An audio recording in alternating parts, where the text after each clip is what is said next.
Hello, my name is Reverend Dr. May Elise Cannon. Today is Tuesday, it's March 25th. Today is day 536. I'm now at the airport in Rome. I'm headed to the Arab Peninsula. I hope to tell you more about that in the next couple of days as I'm able. I'll say what an opportunity to be here in Rome, specifically to be at the Vatican.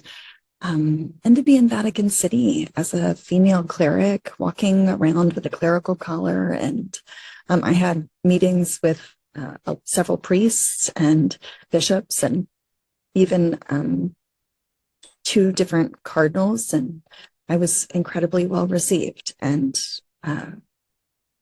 people were very, very gracious, which was a gift to me. And then people would often on the streets just smile or offer encouragement. One Spanish family, they had two young girls and they tried to have an extensive conversation in Spanish, but no hablo español. And they told me that their mujeres were very, very excited and they expressed enthusiasm and they kept saying muchas gracias. And I think they were just offering, mutual encouragement, but it was really nice. And I was grateful, especially when there are so many horrible things happening in other contexts. So that brings me to the news of the last 24 hours from the Middle East. In Gaza, the UN said that it's reducing its footprint there by removing a third of its 100 international staff that have been in the territory. Last week, one of its workers and five others Last week, one of the UN workers was killed, five others were injured, according to the UN Secretary General spokesperson, based on currently available information. And overnight in Gaza, at least 23 people were killed, according to Palestinian medics. The Israelis yesterday said that its forces fired at the International Red Cross building in Rafah because of an incorrect identification. There were no injuries reported, and the International Committee of the Red Cross said the attack had directly impacted its ability to be able to operate. The Israeli military and the Shin Bet Security Service said that they killed, this is all directly from Israeli news, a sniper terrorist from the Beit Hanun battalion of Hamas, who they said posed as an Al Jazeera journalist.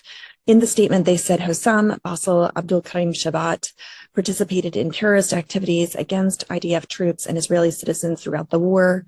They said the IDF proved his affiliation to Hamas in October 2024 by revealing internal Hamas documents, proving that he had participated in military training and conducting by the Beit Hanun battalion of Hamas in 2019. Rockets also blared in the Gaza border communities and in central Israel. So that's the kibbutzim along the border. A rocket from Gaza and a missile from Yemen were intercepted. No one was reported wounded. The IDF issued an evacuation order to residents of the North Gaza Jabalia ahead of retaliatory strikes. And in the West Bank, this is also according to Israeli news, the IDF reported that a Palestinian man whom they claimed was armed was planned to carry out an immediate terrorist attack and was killed by the IDF forces in the West Bank. He lived in Kalkia following a shootout overnight into Tuesday. There was an exchange of fire. Two additional armed Palestinians were wounded. In Syria, 5 people were killed by Israeli strikes in the south of the state. The IDF troops are currently using tanks to carry out strikes against a village called Kuya in the Dara region in South Syria. Casualty reports vary between 5 and 6 people killed. At least 10 people were wounded. Sources have said from Syrian media sources that the IDF troops invaded the village with tanks, leading to violent clashes with villagers who fought off the invasion under heavy artillery fire from Israel and the presence of patrol jets in the region, whereas Israeli media reports that the IDF says they were attacked by militants. In Lebanon, the IDF said that it killed Hassan Kamal Halawi, the commander of Hezbollah's anti-tank unit on the South Front. According to a statement, Halawi was responsible for numerous terror attacks against Israel and the movement of operatives and the supply of weapons. In Israel, police forcibly removed anti-government protesters who were blocking lawmakers outside of the Knesset. 9 people were arrested. And the saga with Ronan Bar, who Netanyahu has been trying to displace, continues. Netanyahu and his ministers have been aiming to intimidate Israel's defense chiefs So that has continued in Israel. Hostages' families are demanding that Netanyahu's confidant, Ron Dermer, bring us a hostage deal within the next month or that he resign. They've said that their demand is clear, that an agreement must be reached in order to release all 59 of the hostages at once, or that the position should be vacated and he should resign.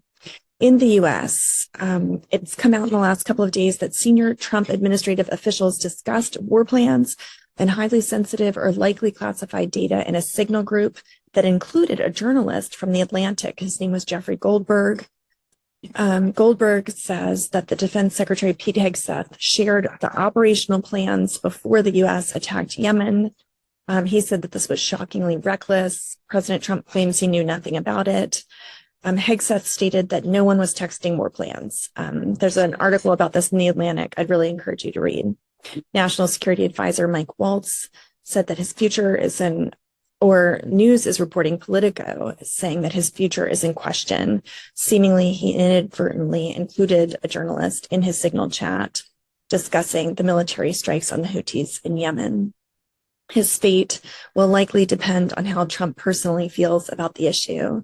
And several Democrats yesterday called for Pete Hegseth's resignation over that whole security breach. And they're calling for a full investigation. Senate Minority Leader Chuck Schumer, he's the highest ranking, Jewish member of Congress. He was the one leading that charge. And I wanted to make you aware, as we've been talking about that documentary called No Other Land about the South Hebron Hills, which won the best documentary at the Oscars this year, that the Israeli army yesterday arrested Hamdan Balal, who's the Palestinian co-director of that documentary, No Other Land. Balal was attacked by a group of Jewish settlers in the occupied West Bank, according to activists and his neighbor. As of this morning, his lawyer says that he's still missing. The IDF also arrested 3 other Palestinians and 1 Israeli in that clash, according to the Washington Post and AP News. So that's the update from the last 24 hours. May God go before us. May we continue in our efforts towards peace. Amen.